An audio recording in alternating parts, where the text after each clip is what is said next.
This is CBC Toronto News.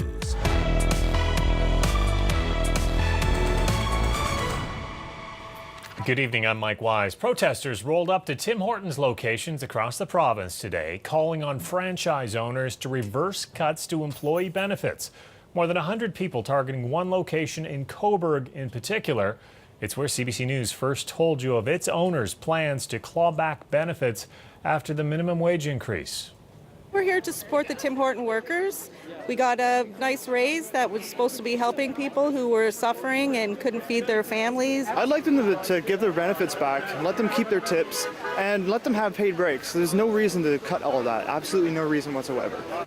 Protests like this also taking place at a dozen other Tim Hortons locations today. As Mukta Celeste tells us, the backlash may be causing some loyal customers to second guess their double-double. Tim Hortons, don't be mean! The battle over the treatment of Tim Hortons employees at some franchises boiled over, igniting protests outside a dozen locations today. Why shouldn't your workers deserve to have benefits or to be treated properly or to live in good conditions, right? It all started with this Cobourg location and reports of cuts to employee benefits and paid breaks after the minimum wage went up to $14 an hour. We started hearing from employees at other locations too. The franchise owners choosing to take this action are not doing anything illegal, but many here say the truth of the matter is this is a profitable company. It is making its vast profits off the backs of workers who are at sub-minimum wage, sub-poverty levels. This is appalling. It absolutely must stop. Until now, Tim Hortons' parent company, Restaurant Brands International, has blamed a few rogue franchise owners for the problem. But Ontario's Federation of Labour Movement says that's not good enough. We're here to send every franchise a strong message that although they might not be doing anything negative to their employees today, we want them to phone head office, contact head office, and have head office use their influence to reverse any negativity towards these workers. At this point, protesters were not calling for a boycott, and customers were still going in today, although some felt badly about that. You know, every Tim Hortons is a cash cow, so I mean, the owners could afford to put a few dollars into it. I want to see them treat their employees fairly. Tim Hortons in hockey, it's part of the Canadian culture, and to see part of that Canadian culture being soiled is shameful. This customer said it was enough for him to stop coming back. It changed my mind because I think it's not right what they're supposed to be doing.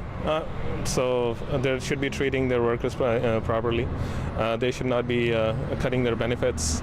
So I would just stop going there. Mukta Celeste, CBC News, Toronto. Now, these protests at Tim Hortons come with the provincial election less than 5 months away. Our Queen's Park reporter Mike Crawley explains how the minimum wage battle is playing out politically. The Liberals could not have dreamed for a better storyline for the launch of the new minimum wage. The billionaires who inherited the Tim Hortons fortune taking away paid breaks from their minimum wage employees while on vacation in Florida. It was like a political gift to Kathleen Wynne. She got the chance to be seen as on the side of the little guy and to label some of the 1% as bullies. The minimum wage hike is broadly popular, so there's little to be gained from opposing it. So the dilemma for the opposition parties of what to do, their best bet is to try to tap into people's cynicism about what is happening, to get people thinking that Kathleen Wynne's real motive is really winning this election. Remember, less than a year ago, the Liberals said the minimum wage was just fine and they were not on board with the campaign to push it to $15 an hour. Today, Andrea Horwath of the NDP was out there at the rally in Cobourg with the workers, and her message is the minimum wage should have been rising all along. The messaging from the PCs is that they support a $15 minimum wage, just not as quickly as the Liberals are bringing it in. Strategists in the PC party are telling me they're seeing a backlash among some middle-class voters, people who support the higher minimum wage but believe it is a political ploy by the Liberals. Mike Crawley, CBC News, Toronto.